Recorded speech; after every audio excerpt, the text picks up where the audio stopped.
Garuda Purana Chapter 10. The collecting of the bones from the fire. Garuda said, "Tell me, O Lord, the rites for burning the bodies of the good, and describe also the greatness of the wife who is faithful." The blessed Lord said, "Listen, O Tarxia. I will tell you all about the ceremonies for the upper body, by doing which sons and grandsons are released from the hereditary debt. There is no need for numerous gifts, but one should perform the funeral ceremonies for his parents. The son who does so obtains fruit like that of the agnostoma. Then the son, abandoning sorrow, should have the shave, along with all his relatives, in order to remove all sins. The son who does not have the shave when the mother or father has died, how can he be called a son, the helper through the ocean of changefulness? Therefore he must have the shave by all means, except the nails and the hair of the armpits. Then, having bathed with his relatives, he must put on clean cloths. Then, bringing river water, he should bathe the corpse and next adorn it with sandal paste, garlands, or the clay of the Ganges. Having covered it with new cloths, he, with his sacred thread on the right shoulder, should pronounce the family name, and dedicate rice balls and presents. At the place of death, in the name of the so-called dead, he should offer them.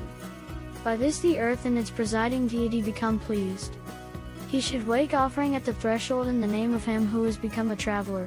By this the evil ones amongst the tens of millions of elementals can do no harm. Then the daughter-in-law one and others should go round it and worship it. Then along with the other relatives the son should bear it on his shoulder. The son who bears his father on his shoulder to the burning ground obtains the fruit of the horse sacrifice at every step. He who carries his dead father on shoulder or back or hip pays off the debt of constant parental kindnesses. Then, halfway, after cleaning and sprinkling, he should make a halt. Having bathed the corpse, he should make an offering for him. Oblation should be made in order that goblins, demons and fiends, and others in the various directions, shall not cause disturbance of that body which is to be sacrificed.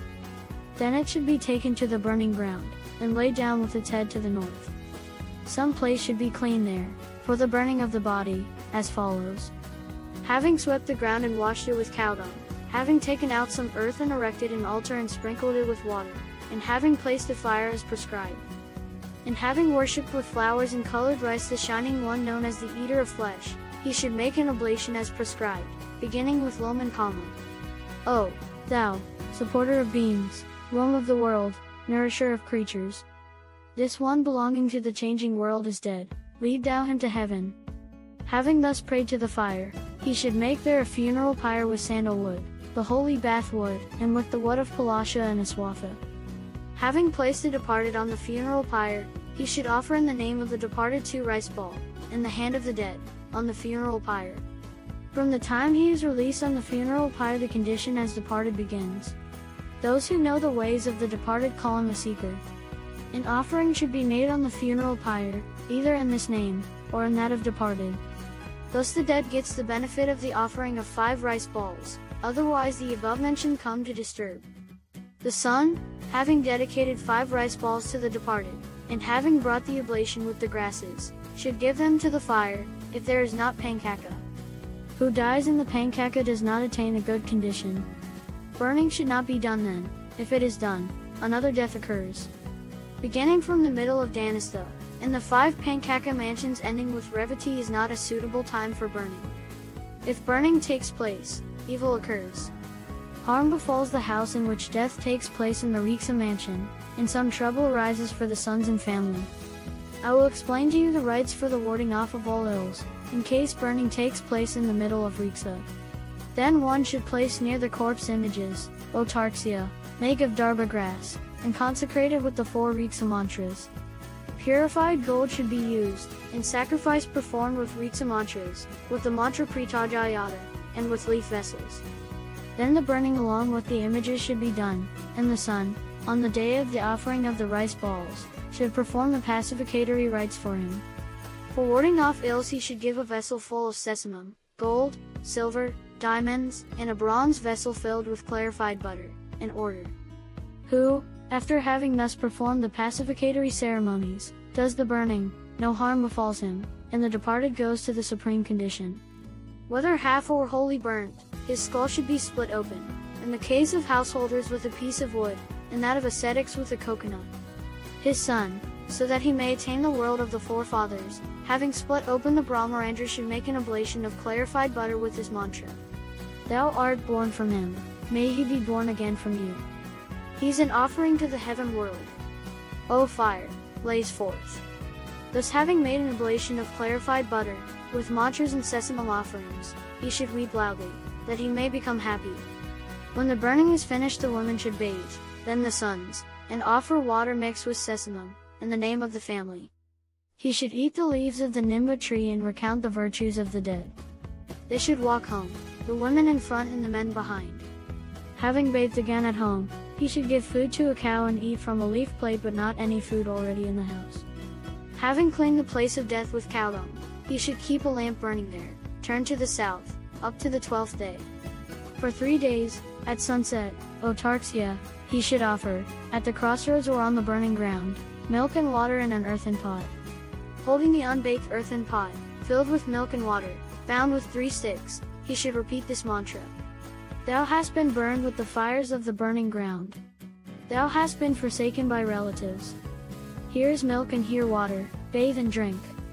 On the 4th day the collection one should be made, by those who maintain household fires, and by those who do not. If there is nothing to prevent, on the 2nd or the 3rd day he should do as follows. Having gone to the burning ground, having bathed and become pure, having put on a woolen garment, and wearing the sacred ring. The son should make the grain oblation to the denizens of the burning ground, and walk round 3 times, repeating the mantra beginning with Umayitva. Then having sprinkled milk over the place of the funeral pyre, O Lord of birds, he should sprinkle water, and begin to pick up the heap of bones. Having placed them on palasha leaves, he should sprinkle them with milk and water, and, having put them into an earthen pot, perform Shraddha as prescribed. Having prepared a triangular plot of ground, and cleansed it with cow dung, he, facing south, should offer 3 rice balls, in the 3 directions. Having collected the ashes from the pyre, taking a 3-legged stool he should place on it a jar with mouth uncovered, containing water. Then he should make, for the departed, an oblation of cooked rice with curds and clarified butter, water and sweetmeats, as prescribed. He should take 15 steps in the northerly direction and, digging a hole there, place in it, O bird, the jar of bones. Then he should offer over it a rice ball, which destroys the pain of burning, and, taking the vessel from the hole, carry it to a tank of water. Then he should several times sprinkle the bones with water and milk, and worship them well, with sandal paste and saffron. Having put them into a leaf box, touched with it his heart and head and walked round it saluting it, he should drop it into the middle of the Ganges. He whose bones sink in the water of the Ganges within 10 days, never returns from the world of Brahma. As long as a man's bones float on the water of the Ganges, for so many thousands of years he remains in the heaven world. When the wind which has touched the waves of the Ganges touches the dead, his sin is at once destroyed. Having worshipped, with great austerities, the divine Ganges, for the uplifting of his forefathers, Vajraratha one brought her down from the world of Brahma. In the 3 worlds is celebrated the purifying fame of the Ganges, who led to heaven the sons of Sagara who had been reduced to ashes. Those men who die after committing sins attain the heaven world by their bones falling into the Ganges.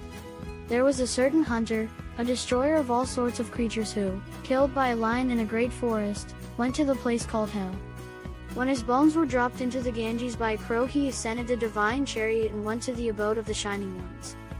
Hence the good son should himself drop the bones in the Ganges. After the bones are collected he should perform the 10 days ceremonies. Now, if anybody meets his death in an uninhabited place, or in a wood, or from dangerous thieves, and if his body is not found, then, on the day this is heard of, having made an effigy of darba grass, one should burn it alone, as explained above, and then collect its ashes and drop them into the water of the Ganges. And from the same day the 10 days ceremony should be performed and that date should be noted, for the performance of the annual Shraddha. If a woman dies in the fullness of pregnancy, her womb should be cut open, and the child drawn out and placed on the ground, and she alone be burned. If a child dies on the bank of the Ganges, it should simply be thrown into the Ganges. If in another place, it should be buried in the ground, up to 27 months old. Older than that it should be burned and its bones strewn on the Ganges. A gift of a water pot should be made, and food should be given to children. If the embryo perishes, there are no rites. If an infant dies, one should give milk. If a child dies, then one should offer a jar, milk, porridge and eatables. If a youth dies, one should have young children fed. If a youth who has taken the vow dies, one should have Brahmins, along with children, fed. When one who has passed 5 years dies, whether vowed or not, one should offer 10 rice balls, along with milk, food and lumps of sugar. On the 11th and 12th days one should perform the ceremonies for a youth, but without the rites of releasing a bull and of the great gift. If the father is living, there is not joint rite for the youth, but on the 12th day one should perform the ceremony for him alone. Marriage, with women and sudras, is declared to take the place of vows. Previous to the taking of vows, with all the castes, rites are done according to age. He who is little attached to action, who is little bound by sense objects, and he who is young in the age of body, requires but scanty rites. In boyhood and in youth the bull and other sacrifices should be performed, and the gifts of land, the great gift and the gift of a cow should be made. With all ascetics there is no burning, no water rites, and the 10 days ceremony should not be performed for them by their sons. A man, by the mere holding of the staff, becomes Narayana one, because of carrying the threefold staff they never go into the condition of the departed. Those who know are always free, by realization of their own true nature, hence they do not expect rice balls to be given. Therefore rice balls and water should not be offered to them, but one should perform the annual Shraddha at the sacred waters, and Shraddha at Gaya, with devotion to the forefathers. The Hansa, Paramahansa, Kudicaka, Bahudaka, these are sannyasins, Autarxia, and when dead, they must be buried in the ground. If the Ganges, or other, is not available, it is declared that they should be buried in the ground. Where great rivers exist, they should be thrown into them. Thanks for watching.